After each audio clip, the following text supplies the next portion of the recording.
Okay, 12:05, the meeting is called to order. Let's have the pledge of allegiance. Pledge allegiance to the flag of the United States of America, to the republic for which it stands, one nation, under God, indivisible, with liberty and justice for all.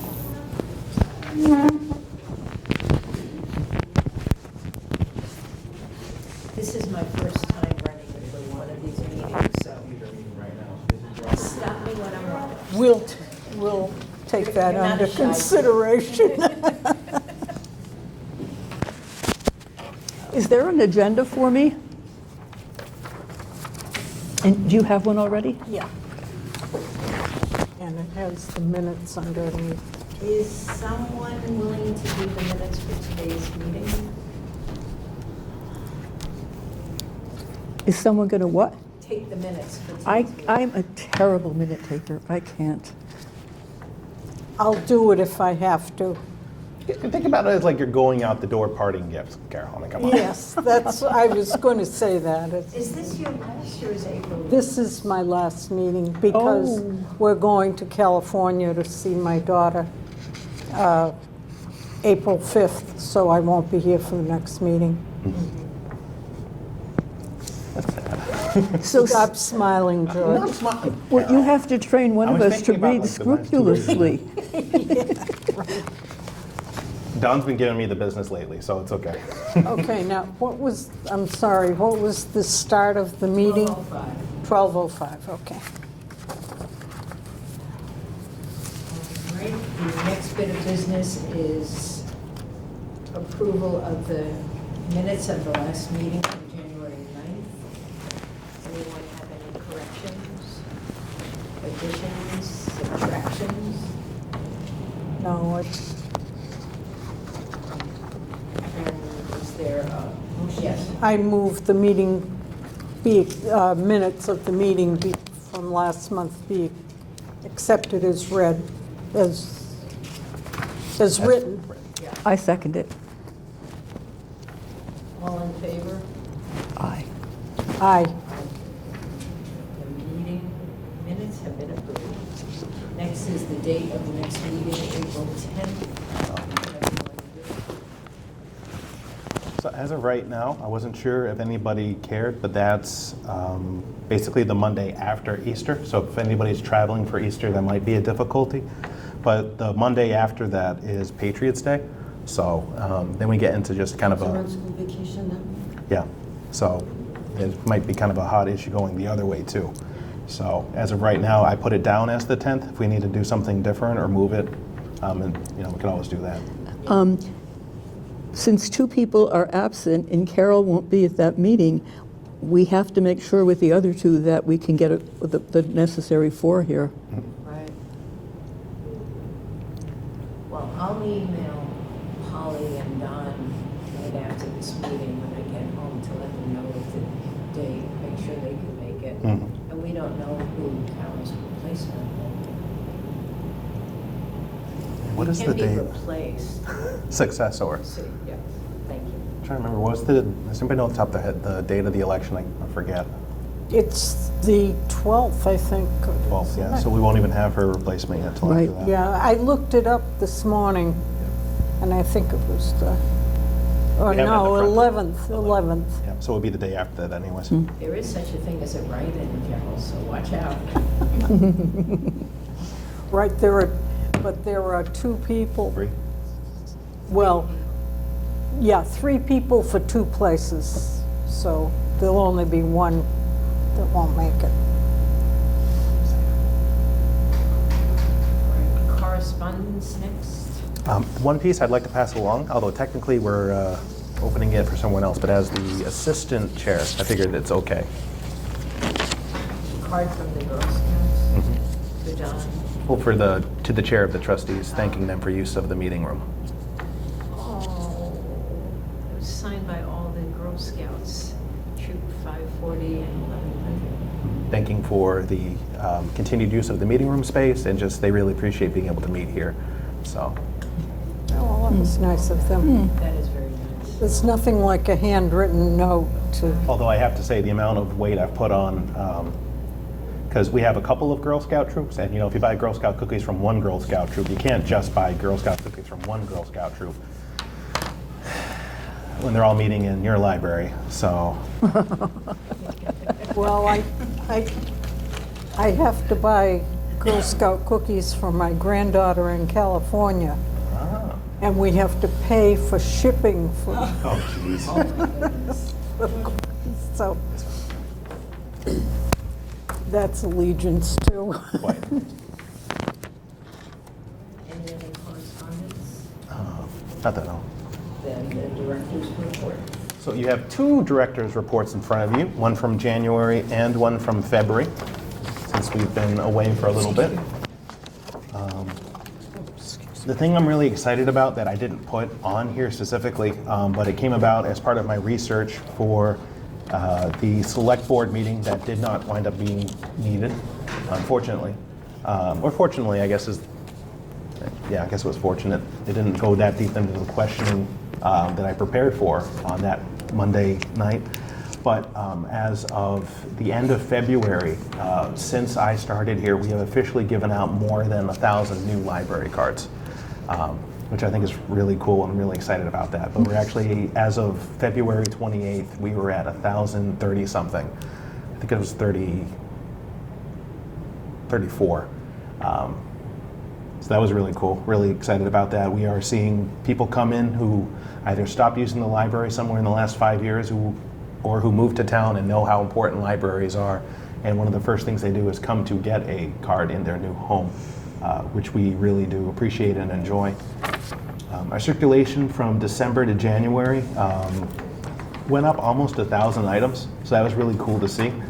This is typically our slowest season. I guess you could say winter months are usually when everything kind of dips a little bit until it starts coming back up in the spring and then shoots up like a rocket during the summer. But despite that being the case, we're still seeing anywhere from 500 to 1,000 items more per month than we would year over year. So this month, for example, we still had about, I think it was 700 items more taken out than we had in 22. Does that include the book club? Yes, which we'll touch on a little bit as we get into farther into the report. So in January, we had our first meeting of our new mystery book club, which is very cool. We had 11 people show up the first night, which we were really encouraged by that turnout. It was really fun to see. And then between the first meeting and the second meeting, we had an extra about 12 people sign up for the book club. So on paper, as of now, we have approximately somewhere around 23 or 24 people who are actually registered members of the club, even though not everyone comes to the meetings. Some people just want to get and read the same book that everyone else is. And some of them are planning on coming once the sun stays up a little later. They don't like driving at night, which we understand. So that was really exciting. Right now, the Storytime programs, it looks like the numbers are staying pretty close to each other month over month, although we are seeing more people attending the Wednesday baby lap sit program, which is for the 2 and under crowd. But we'll see how that goes going forward. Meeting room use is right around 30 to 40 uses per month right now. We did pick up a new group, which we're very excited about. We stole a Scrimshaw group, Scrimshaw Research Committee from New Bedford.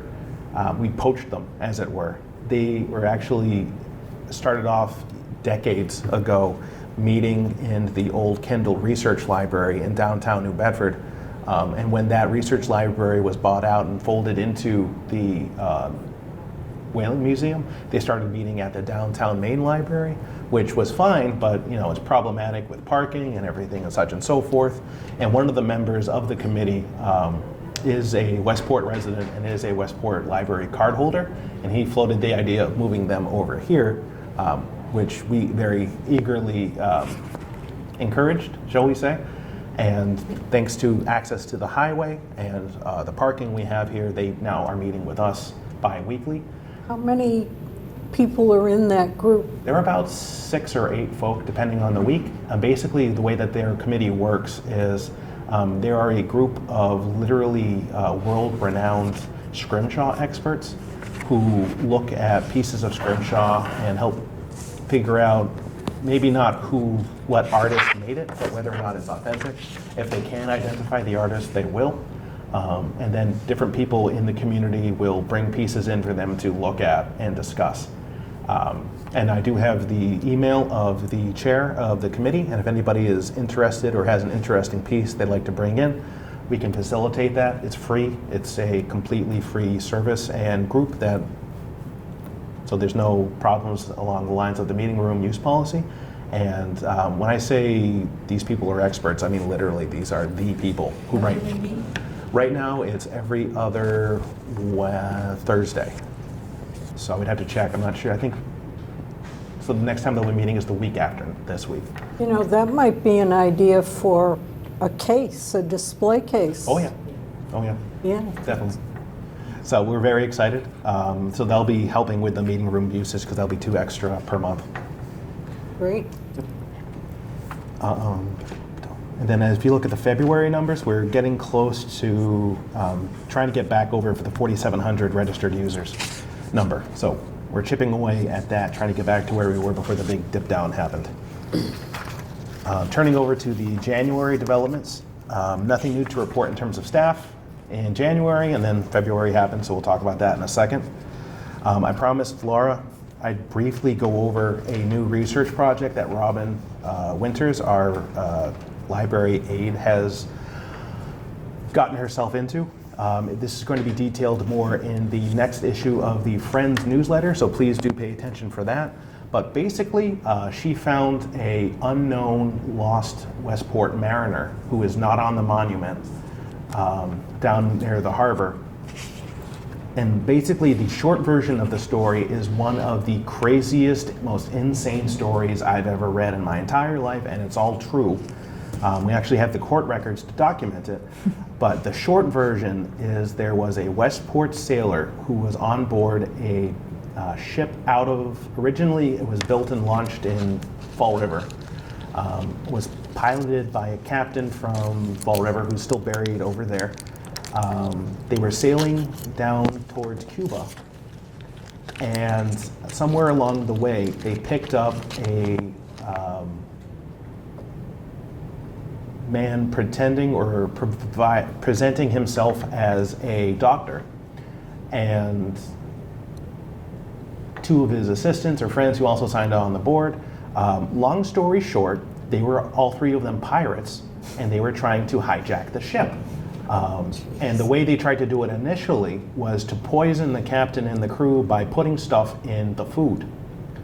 They did not put enough stuff because the guy, the man pretending to be the doctor, was actually an amateur poisoner.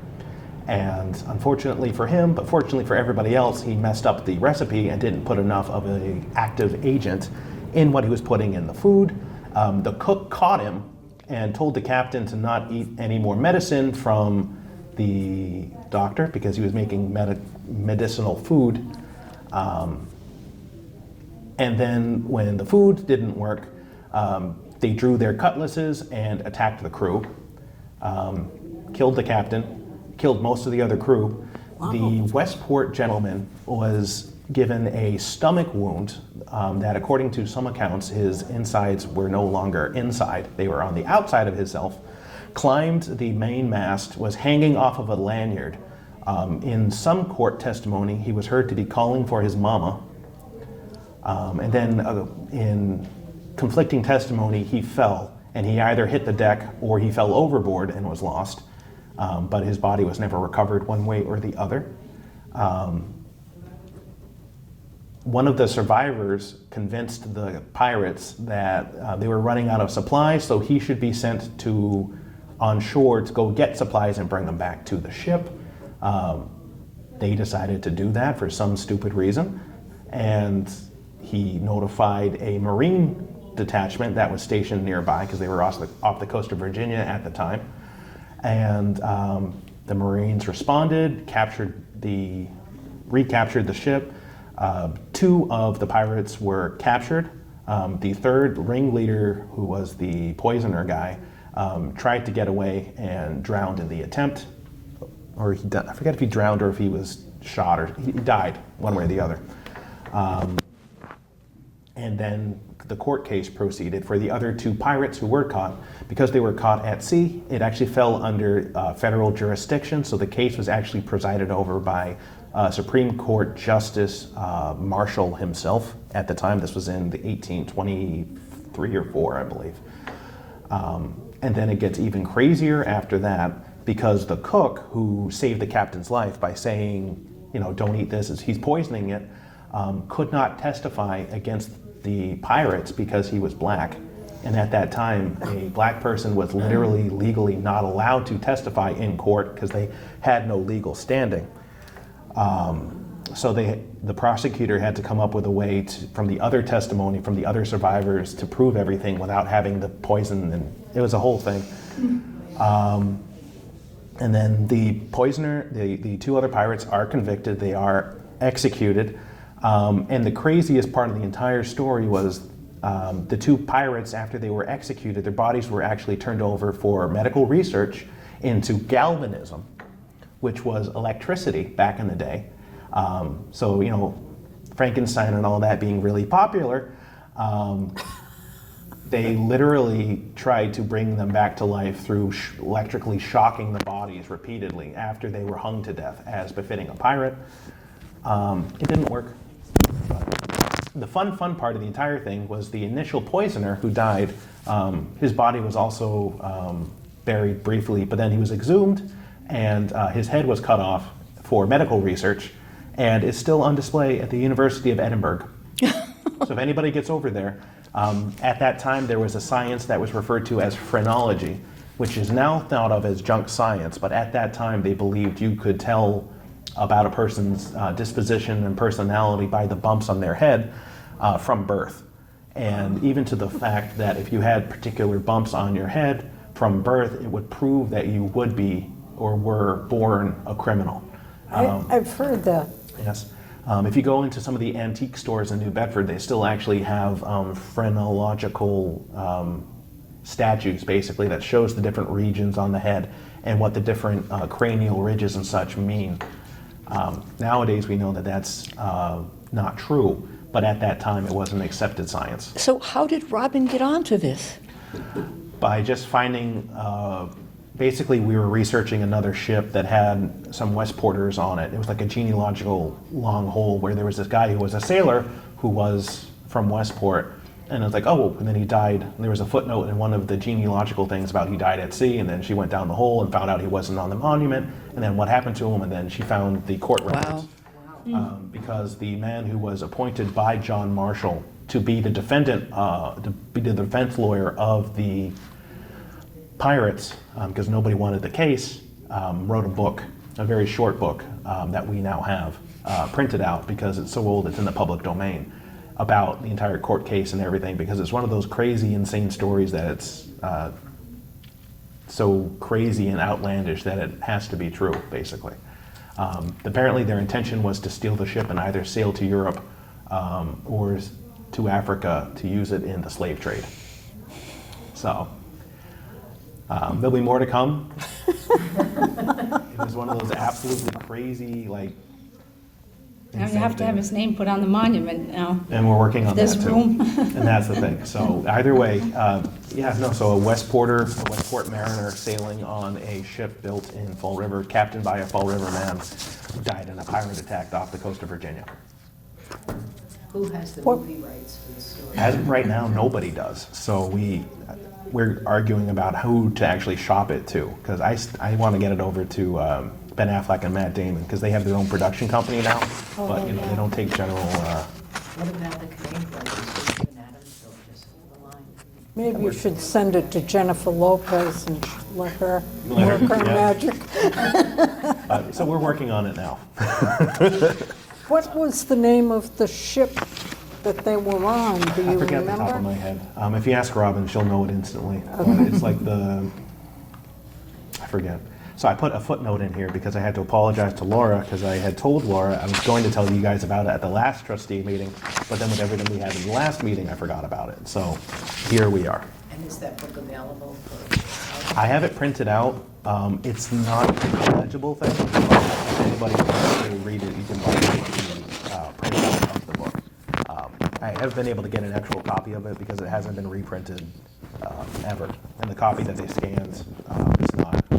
It's good enough, but it's like 90 pages long. It's not huge. So That's cool. yes, it's very cool. Other things that happened, I have to apologize to our dear Sue for half the things that have happened to her and her knitting group. She seems, it's kind of a catch-22 because her group is one of the her knitting group is one of the groups that uses the knitting, the meeting room the most. So anytime anything weird happens, she winds up kind of being the catcher of the weirdness. Yeah. So the historical photo exhibit we had up was crazy successful. We had people actually driving all the way down from the Cape to see the old photos of, turn of the 20th century Westport. And in fact, this was the first time we've had such a exuberant response that I might even hazard to say it was hugely successful. In fact, at one point, poor Sue was in here with her knitting friends, and they were a couple of them sitting around the table, and there literally was about another 15 or 20 people milling about looking at all the photos, and it was so loud in here that they couldn't hear each other across the table. So we had to implement a new rule of the meeting room exhibit is only available when the meeting room is not in use, because there were so many people coming in to see the exhibit that it was actually disrupting the use of the meeting room otherwise. This caused some consternation amongst some folks who came over to see the exhibit, but we did tell them it was up for 2 months, and the photos are also still on the Historical Society's website. So that was swell. And I have to thank the knitting group for dealing with it as well as they did, because they're good. But that was the biggest meeting exhibit we've had. Like, the response was very amazing, and we did get a bunch of folk who got library cards as well. So it was very beneficial for us as well as the Historical And I Society. advertised it. So part of that's Valerie's fault. Our Hoopla video usage is going up, which is great. We're really happy to see it. More people are actually installing Hoopla on their TVs. But we're also seeing an increase in audiobook checking outs, which are Hoopla's highest expense category, because those cost the most money. As the wait lines in Libby get longer, as more people use it, more people are also using Hoopla because you can check stuff out instantly using it. So we had been spending about $450 a month on Hoopla. Now it's closer to between $550 and $580 a month, which isn't terrible, but it's just something that you have to stay on top of because it's more than what I had budgeted for at the beginning of the year. So we might have to spend less on print books and more on digital, just to kind of balance everything out that way. I like Hoopla because it's pay per use, so we're not paying money for something that may or may not get used. It literally is at the point of checkout that goes against our account, which I think is better. With the Libby books, we have to buy and kind of then wait and see. Same thing with a real print book. It's a different model. So we have to just stay on top and watch that and see how it goes.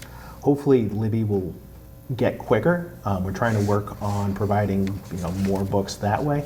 There's some audiobooks that I'm on hold for in Libby that literally have 6 or 8 or longer month waits because there's so few copies and demand is so high. The digital use is there, and there's a growing interest in digital books.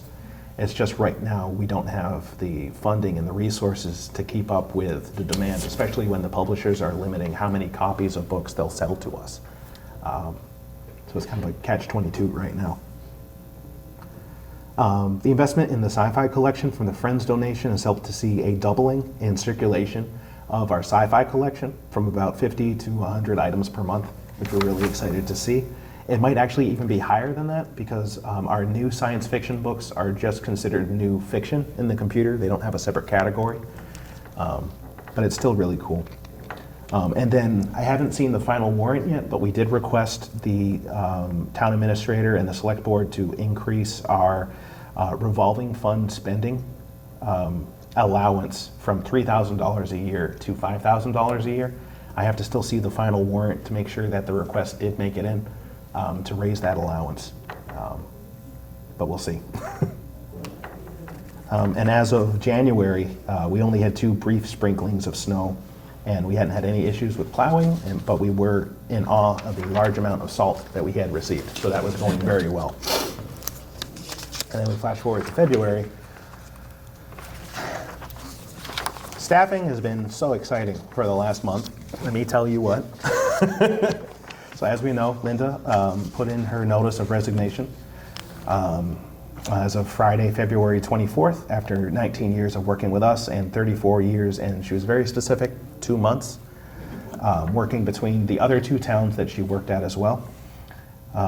As of right now, we are proud to say that we're moving quickly to fill Linda's position, with the select board of voting to appoint Bonnie Strabel as the new assistant director.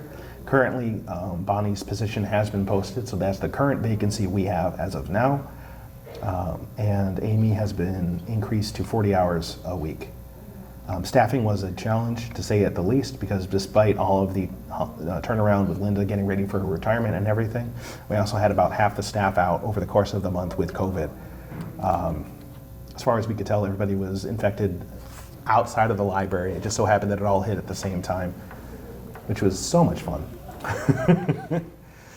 We had to cancel the Tuesday, February 28th story time due to the snow that we had. We opened our regular hours, but unfortunately the parking lot was not in a state where we could really accept children walking across it. The town administrator was able to reach out to the cemetery department. They were able to come over and plow for us because the highway department was so backed up because they're so short-staffed as well. Did school cancel that day? Yes. Has,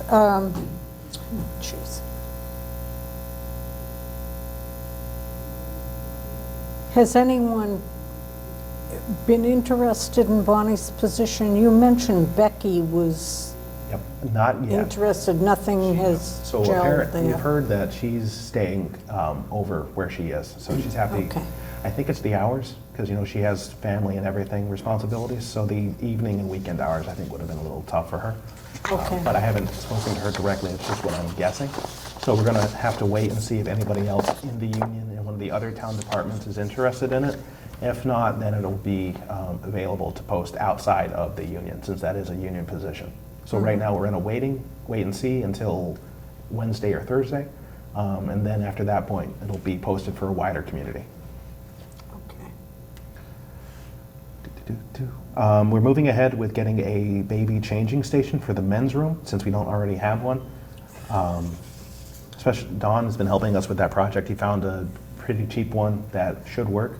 My father's volunteered his services as a retired mason to put it up because we have to drill into the concrete block and everything. Oh, that would be nice. We'll be taking care of that hopefully Thursday. And then after I printed this off, we also had word that the new print computers are going to be installed on Thursday as well. So it's very exciting. It's going to be very busy. I'm probably going to leave my dad and Roland to work on the baby station while I'm helping set up the computers. Because honestly, the drilling into concrete is... They'll do fine. But yeah, it's been a problem. We actually, last 2 weeks ago, we had a father who came in on Saturday, and he was here with his little baby, who was all of 8 months old, and she needed a diaper change. And at that time, nobody else was in the library. I said, I'll stand in front of the women's room, you could change using that table, and he wouldn't do it, because he was afraid of having a problem with a man being in the women's bathroom, because that's the only place we have a changing station in the library. So he actually left all of his books on the library's front desk and went out and changed her on the back seat of his sedan in his car, because there wasn't anywhere else in the library to do it. And as a dad with toddlers, it's a real problem that most people don't think you need one. It's so great that dads are getting more involved in doing things like changing diapers. Yeah, and that's one of those things. like it's 2023. I go places with my daughter, and it's a problem that I've had. That we've waited to change her diaper till we got back home to the house because there just wasn't room, or then you have to take the baby seat out of the car so you can do it in the car seat. Especially with a bigger toddler who can't just fit on a seat as easily. The library in my daughter's town in Sherborne, they have Saturday programs specifically for dads. It's called Dads and Donuts. They do like a little story hour craft thing, and they have donuts, and it's all dads and Oh, their wow. kids. So they have a changing table in the That's men's room great. as well. So, yeah, it's one of my things that's been on my bucket list to do since we started working here. So I'm really happy we moved on that project. And the new hotspot and digital flyers have been distributed to the Westport Food Pantry for distribution. We haven't seen anyone come in with the cards to get library cards that we put onto the flyer, but we have seen an uptick in people checking out the hotspots, so I can't tell if they're connected or not, or if just word of mouth of them is getting around because we've been telling everybody about them. So that's January and February. Any questions? Have to vote to accept the. Nope. Good. All right, now, are you doing the assistant director's report? It's basically just in there. Yeah. You have all They give you the programming numbers are in there from all the children's story times and And so everything. the Friends update is in there as well. No, I've got that here. Okay. So as of right now, book sale collection, originally I had told you was going to start in April. The Friends have pushed that off to May 1st due to an increase in cost in renting storage pods. So the price went up on how much it costs to rent the storage unit that we have delivered to the library to facilitate storing the books that are getting sorted and donated for the book sale. So they decided due to that cost, they'd wait until May 1st to save the extra month in rent. The paperback sale is going to be July 24th through August 5th.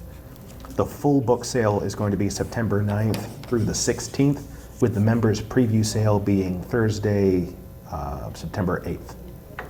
Can you say those dates again, please? So May 1st is when collection is going to start. The paperback sale is going to be July 24th through August 5th. The full sale is going to be September 9th through the 16th, with the preview sale being Thursday, September 8th, the evening.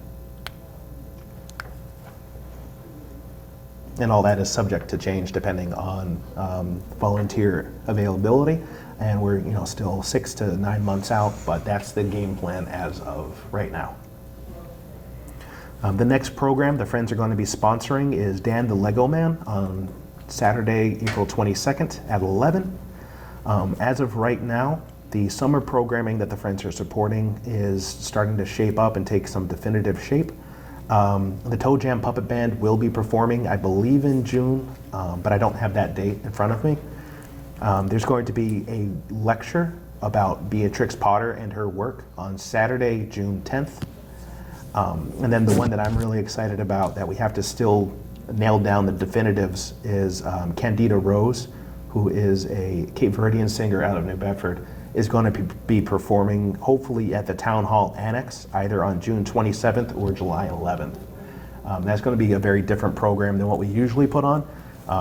It's very dancey music, and the thought was we can't really have that outside out back. As an adult program, it would be a little difficult, and they do have a full band and sound equipment, so we're hoping to have it out back behind the annex, but if it gets the weather turns bad on us, they'll move it inside.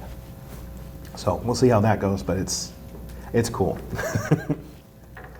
We are starting to the Friends are starting to put more money and focus into adult programming too, not just children's. And I'm hoping that we can keep up doing both.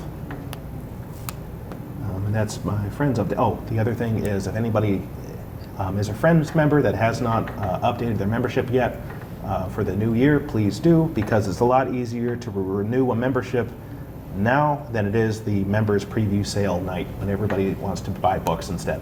So sooner is better.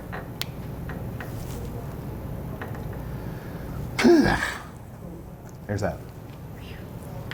Catch your breath and now new business. Okay, so I'm not sure how much of this we want to do or wait. So I'll at least go over the update stuff and then we can go from there. So, in terms of the select board meeting last week, the main requests that we had before the select board were all approved. One, to promote Bonnie to assistant director slash children's librarian as of next Monday, so a week from today. Two, increase Amy's hours to 40 hours per week. Three, then post Bonnie's vacant principal clerk position. All of those were approved. We did have a slight hiccup on Wednesday when the job posting for the vacant principal clerk position first went up, because the secretary from the select board initially posted it at 20 hours per week. So it took some emails and phone calls to get that back up to 40 hours per week, which was the town hall shenanigans I mentioned that we had on Wednesday. But that did go through, so as of right now, it is posted as full-time, 40 hours a week, full benefits and everything. After we left the select board meeting, when the select board was discussing the FY24 budget, there was some extra money that came in from Boston in Governor Healy's new budget that allowed for the town to have more money to put other places.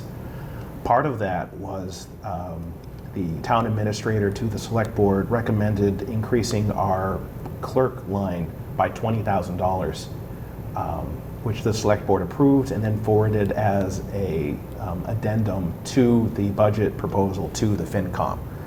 So as of right now, depending on who gets the principal clerk position, what pay grade they start at, if that is accepted by FinCom and accepted by the town meeting, it will almost completely take care of our budget shortfall. There might be somewhere between $3,000 to $5,000 left that we'll have to pay from the state aid account, but almost all of it will be fully funded, which is really exciting. That's great. Yeah. About time that Yeah. loosened up a little. I still have to do the math a little bit more to make sure how much it's going to be. Unfortunately for Bonnie, unfortunately for my math, when I did all the math on how much the savings would be from the positions, I didn't know that if you go from position to position in the union, you keep your pay grade. It doesn't reset. So when she goes to Linda's position, it'll be at a different rate than where I thought she was going to be. So I have to kind of redo some of the math a little bit to see how much money we'll be saving. But it'll still be saving some. But then the $20,000 really is really cool. And then the two other things that involved us at the meeting were the override, if the override happens. So in the supplemental secondary, if the override happens budget, the library will not be directly affected one way or the other in the first year. We do not get any additional funding if the override passes the first year. The second year we might, but half of everything I had in our override budget is in the general budget anyways. There's some stuff that I had requested that did not get funded, but most of the salary stuff is already taken care of, so I'm pretty happy with that. The only things that did not make it in were I had requested enough funding to have all of the part-timers at 19 hours a week, which we do not have at the present moment. And then also the town paying the full assessment for our membership with the Sales Library Network, which currently the town only pays about half. And then the fourth part was a comparative pay study that the select board is putting before town meeting to vote for funding. As of right now, the funding in town for a lot of positions, the question is whether or not it's fair compared to pay at other jobs or other towns. It's been a number of years since the last comparative pay study has been taken place. And there are a lot of positions in town where the starting pay is so low compared to other positions. Why would you even want that job? For example, the starting pay here is less than what you would make at starting pay as a closer at Taco Bell. So I personally would rather work here than Taco Bell, but if you're going purely by your pay and you can make more over there just by working the night shift and closing, it's a problem sometimes with attracting people, especially with other positions in town. Last year, as many of you know, there was a very hard problem filling position for lifeguards because the pay for that position was so low at the beginning of the summer. And it kind of trickles down and across all of the different positions. Some departments have been trying to get around this by creating new non-union specialist positions and then paying those at a higher salary. Right now, most of those, they've been aiming for around $27 an hour as starting pay, which creates problems with the unions, obviously, where they're like, well, why aren't you just paying the people you have more? And that's a back and forth argument that I'm not getting into presently. It's above my pay grade. And it also affects department heads too. Right now, depending on who you are in town, the process isn't exactly clear for getting new positions created or going for pay raises. So people are going before these the personnel committee, asking for raises, bringing their own comparable towns, what people in other towns are making for different positions. So there really isn't a mechanism right now for merit pay or bonuses for department heads, and it's kind of catch as catch can. At one point, there were some department head positions that were all funded at the same level. As of right now, they're mostly all over the place, and it all is just kind of arbitrary. So hopefully after the study, if the study, funding for the study gets passed at town meeting, that'll kind of get looked at, and then they'll go from there. About how much would that study cost? I think they're asking for 30,000. For how much? I think it's 30,000 is the study funding. 30, oh. So they're going to have like outside consultants look at towns. Anytime you do, as a former negotiator for a union when I was working in Dartmouth, because I was on the negotiating committee for our union over there, where the rubber meets the road is always what towns you use as your comparable towns. That's always the big question. It's like, who is your comparable town? Like, if we're speaking of ourselves as Westport, what town is like Westport? What town has such a mix of, retirement folk and, suburban living folk and kids in school folk and farming folk, and it's like such a hodgepodge. And then you have all of the, the summer folk, and all of that mixes together. It's really hard. I mean, you look at Dartmouth as a similar-ish town, but then they have the university and all of the mall and all of that, so It's not a good comparison. that's the thing. I mean, you can look at Bourne, but then, it's a slippery slope. So a lot of the times you wind up defaulting to looking at a place that has similar income, similar population, or trying to do like highest population, lowest population within a band, and you average the results out. And that's where the argument really gets difficult. Like, how much are we similar to East Bridgewater, for example? And that's why it's good to have a professional do it, because then it's a tough thing. Yeah, it's also unbiased. Hopefully, Yeah. yeah. So hopefully that'll pass from my point of view, hopefully that'll pass at town meeting, and then we can try and Yeah. go forward on that. Sue, you have to leave in a couple of minutes? I have to leave. I can stay till 5 of. Okay. Okay. So that's basically the meeting. Fast. So this one, I don't know if we wanted to save it until the entire committee can be here or not. But basically, in terms of the policy for renewal and fines, this is a little technical, so I'll try to keep it as tight as I can. But if anybody has any questions, feel free to ask me. In the past, the position of this board has been that no Westport resident 61 and up should pay overdue fines for checking out stuff from the library. Up until now, the way that was accomplished in the computer was there was an extra, basically there was a setting that we turned on so that anybody who was 61 and up and lived in Westport or owned property in Westport, there was like a little doohickey that we would activate in the computer. What happened was, so ourselves and Fall River had this policy. There might be some other towns that had senior no fine policies as well. I'm not familiar with that list.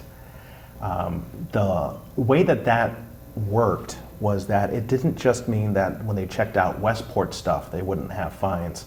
It meant they didn't have fines, period, at any library. So what happened was all of the other libraries got so annoyed at people from the senior no fine towns checking out their stuff and not bringing it back on time. They petitioned the Sales Library Network to get rid of that feature because they were getting so annoyed at people from the no fine senior towns checking out their stuff and not bringing it back promptly. So because of that, Sales got rid of that feature and came up with a new way to do senior no fine.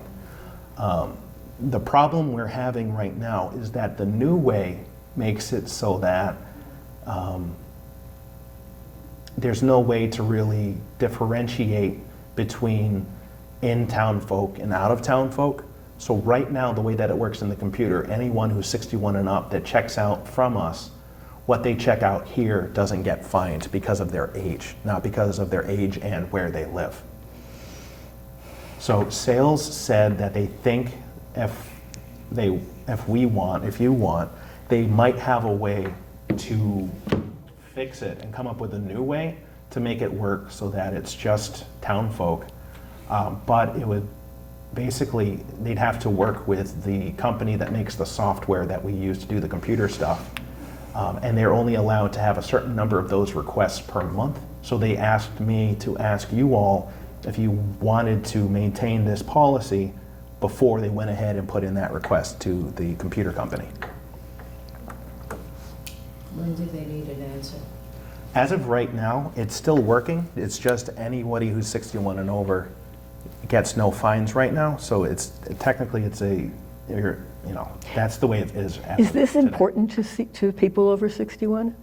Because Right. it's such a small amount of money, and all of the energy and effort going into to find a way to keep it going seems way more expensive are than Is it a problem with the, changing our computer back, or can that be done It quickly? can't be done. So basically what happened is the old way was deleted because the other libraries were so mad at the people checking their stuff out and not bringing it back on time. So basically they'd have to engineer a new way to do the same thing as the old way, but it wouldn't work at other libraries. And that's the rub, as it were. So just saying, or just changing it so seniors would pay the fine is not an easy situation either. That would be completely easy. The problem is that there are a good number of seniors here who are used to not paying fines, and it might create a hubbub telling them that now they have to start. Oh, Could we find out from the population of seniors how they feel about this? Because it's so trivial. When I'm overdue, I always more than pay the fine, because it just seems like a way to contribute to the library. Yeah. But I don't know if there are people on really fixed budgets who would be hurt by this. Yeah. right. The fines are really small, so I think you have a good point. But There's supposed to be an incentive to bring it back on time, too, isn't it? Right, what if- and people get lackadaisical about that. And there are people who I know who are, who they do know that since they are above that age of 60, that they don't have to bring it back on time. Don't because bother. and that's the thing. So there have been instances where we've had books that did have wait lists and did have hold lists of hundreds of people. And the person who had the book checked out flat out told me to my face they'd bring the book back when they were done. Because they knew there weren't any overdue fines. Right. So Well, could we make a motion to do away with the overdue fines? completely do away with the overdue fines? No, for seniors, Could we have a fund to help people who are really upset about this, assuming it might just be a handful? Because I bet most seniors in this town would be happy to pay overdue fines. But is there a way we can find out what most seniors in this town would want? I mean, we could do a survey, definitely. We could try to do an in-house survey and bring that to the next meeting if you'd like. Yeah, because I think Sue has a good point. I know as of right now, I'm not sure off the top of my head the number of people we have who have library cards who are over 60, but I know on any given month, they're usually right now somewhere between 40 to 48% of our monthly checkouts are from people who are seniors. That many? Yeah. Wow. It's going down. So we're actually getting younger folk coming back to the library in-house. Before it was up between 48 to 52%. Now it's down to 40 to 48, depending on the month. And I'm sorry, but I have to leave. I hope there's nothing that needs to be voted on. Very good. That's why I said, should we make a motion? So then we'll table it. We'll table it for next week. Okay. Okay.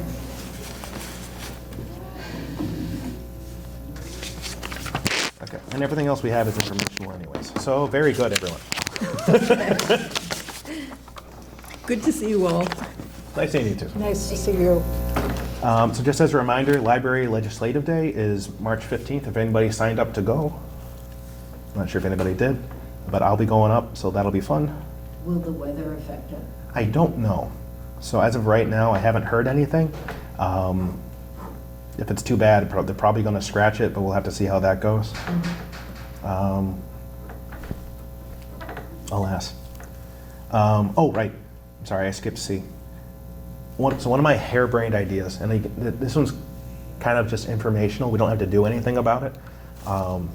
But I got it in my head that with all of these different ideas we've had about fixing up different parts of the library or changing things, money would be useful. And right now, obviously, we get a lot of donations. The Friends do a lot of fundraising, and we have, some money in our accounts. But more money would be good. And, the most of our building expenses that haven't been provided for by the Friends, we've paid for from what's called the Manton Fund, or what we call what's left of the expansion gift account. And I got to thinking, which is always a dangerous thing, is there anything else that we could be doing with that money instead? As of right now, it's just been sitting in the account and we draw against it and it goes down. So I talked to the town treasurer, and if the Board of Trustees so directs, any of the money that is not prohibited from use for other purposes in any of the donation accounts, the trustees could instruct her to put it into either CDs or treasury bills or anything like that, and the interest from that would go back to the library account. So if the board directed, we could take X amount of money for X amount of time and could use that to put it into a CD, to put it into T-bills or anything like that, and then the interest from that would stay with the library. Last time I checked, the T-bills were actually giving between 4 and 5%. So it actually would yield a higher return than our investment accounts for the trust funds, as of right now, which obviously interest rates go up and down. The downside would be that that money would be tied up for whatever that amount of time would be without, incurring a early withdrawal penalty. I'll keep thinking, it sounds like a good idea. It So- doesn't sound like a real downside. No, and with some of our accounts, we do have, additional years revenue in there. So if we know not to use it, or as long as an emergency doesn't happen, we could, pocket, X amount of money away for 6 months or a year. And there's enough money in the other accounts to not need that. Because as long as I've been here, we haven't actually spent through any of our accounts, which as a principal, I'd rather keep doing it that way. And then that would give us, basically with the Manton money, it's been slowly coming down since that account was set up, because it's just been used, as we needed other things around here. Well, they rebooted that account. That was the Lash account. I thought the Manton was too. I didn't think so, I'm not sure. I think it was. I'm not sure. I, The Lash account was, because it got down to next to nothing, and then they made a donation, and I was surprised that they did. Unless I'm wrong, I got them mixed up, but I was No. pretty sure that I'm not sure. I know the Lash account, which we use for technology, was spent down, and that one was almost empty. And then Yeah. the Lash Foundation did another donation donation over there of 100,000 right before I started. Where is Polly when you need her? Yeah, but, so that's one of those things. But I thought that they did because we had written a note to them and thanking them and everything, and then we received the check. Wow. So, So can we just postpone this till the next meeting? Well, that one was just me kind of just letting you know that there's this additional tool that we have, so that if we wanted to take X amount of money and instruct the treasurer to buy T-bills with it or to put it into a CD. So can we add that to the next meeting? Definitely. So that everyone is on the same Yeah, page? I'll move that over to old business for the next The meeting. next meeting is going to have a lot of business. I know. Most of it is just updates and things like that. So that, and that. Yeah, that's what I got. Did you want to update everybody on where we are with the long-range planning? And, yeah, well, Carol. Other than Carol, but. Yeah. We sent out emails to various consultants to see if they could help us with the process of long-range planning. And I think George told us that there is within town money to hire a consultant, so it would have to be a very abbreviated use of a consultant with funds from other sources than the town to help us figure out. It's basically a roadmap for the next 3 to 5 years in terms of priority of spending, staff use, programming use, use of the materials budget, and so on. You know that woman that came here and talked to us, aren't their services free? yeah, that was what it was That about. free, and Yeah. that's, she could come back, what, one more time? One time, yeah. Yeah. But if we want someone to help us with the community survey, for instance, because that was the upshot of the last long-range planning committee meeting, was focusing on, I think Ned called it customer community intimacy, Mhm. where you find out what your customer base wants. And then you take those findings and figure out how you can best implement them to best use town funds and the Friends funds or any other funds that we might have. So where we are is I'm waiting to hear back from one consultant, and then I have to contact the other 2 consultants and let them know we need to scale back and give a price. Do you have, or George, do you have that? I don't have the first consultant. I don't have, Great comments.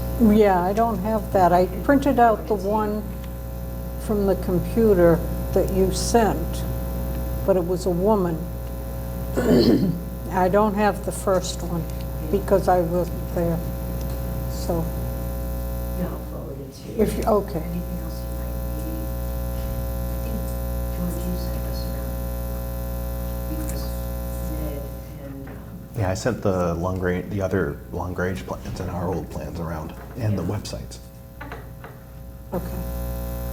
I think the focus of that committee is gonna end up being basically serving the town in some fashion or having focus groups rather than taking a look at the facilities. Right, I don't think that's the main focus there anyway. I think we're gonna gear up to, focus on other things and the library itself. That's what it's doing. Because we're not going to be applying for town funds for building Mm. Right. anytime soon. No. There'll be zero available. And we can't get funding from the state unless the town Right. owns it as well. Actually, We can. We can. So the way that it's worded, it's supposed to be very broad, but there has to be matching funds, but it doesn't have to be funded by the town. So if, basically the way to get around it is that the funds can be donated to the town, and then the town can use those funds. So if there was like a nonprofit that donated whatever amount of money they needed to match the state funds, that could be done. So if the Friends were a vehicle to accept donations and funding and yada yada for a building project in X amount of money, they could make up the difference in whatever amount the town didn't want to put in. Or if the town funded up to a point, and then we needed X amount of money to get from where the town funded to what the match needed to be, you could use those funds. Or we could do it too. So if somebody donated however much money that we needed to build to us, and then we could use that through all of what I just said to also. So it doesn't necessarily have to be quote unquote town funds for that reason. Okay. So if there was some, or a group of generous people in town who Right. had a few million to spare. Right, which, and that's the thing, like the way that it happened last time was the town wouldn't fund anything. So we just did an expansion with as much money as we could from direct donations. So all of that money could have gone into a pot and been used as however much money we had as a match to the state at that time, which could have doubled at least the amount of money we had for the addition. But it also comes with constraints, because then if you're a state library construction project, there are parameters that your library has to meet certain benchmarks, and you have to conduct a building usage plan for 30 years out, so that you wouldn't need another expansion or a building project for 30 years, which is basically what our building cycle has been at this building anyways, since it was built. So there are different ways to get around that. Obviously, the easiest thing is if there is town money, but if there isn't, then you can make up the difference with donations. As long as then that equals what it would have been to hit the match with the state. Okay. Which typically, depending on how energy efficient your building is, the match is either 45 or 50%. They give you a credit if you are the highest level of energy efficiency, because they want to promote sustainable energy consumption at the state level. Now, is there a green energy committee in town, do you know of? Who we could work with if the time ever came? Yeah. There's an energy committee. I'm not sure if it's a green energy committee. Just energy committee. Yeah. But then also that is, every year the town does apply for the green energy grants through capital improvement as well. And then the energy committee facilitates that. So there's a structure there. One of these days. Hopefully. Yeah. Let's count. Um, So that's it. We've yeah. got another long-range plan committee meeting coming next week, I believe. Yep. Yeah. Yep. Safety committee, I don't really have anything. Right now, we're just looking at, I know Don found some doors that he likes in terms of the idea of replacing the front doors we have with some more automated models. It's a little challenging right now. You can get into the building and out of it using a wheelchair, but it's a little cumbersome to hit the button and have to get back and around and over to get into the door. I had my sister who does, she is variably mobile, so she has different levels of mobility depending on the day, come over and try it with her wheelchair. She can hit the button and get in, but it's a little, you have to be about your business. So if you get caught up, the door might close before you get over to it. So we're looking at a couple of different door units that can be fully automatic, so it's just you walk up to it and they'll open. The doors that Dawn found, which they have at the, I think they have it at the VA in Providence or something like that, are really interesting because they actually fold up on themselves, so they don't slide into another spot. So it would be less construction required, so we wouldn't have to take the entire front off to have like an area for them to slide on a track. They just open up on themselves. It's really, really cool. I really like them a lot. And then the idea would be that those doors would be able to lock from the front desk if something was happening outside without having to go to the front and lock the doors like we currently have to. But yeah. That's it. And then I don't really have anything new to report on any of the amphitheater projects as of right now. Any other business? Guess not. Yes, ma'am. I move that we adjourn at 1:10. I got 109. Is there a second? Second. All in favor? All in favor?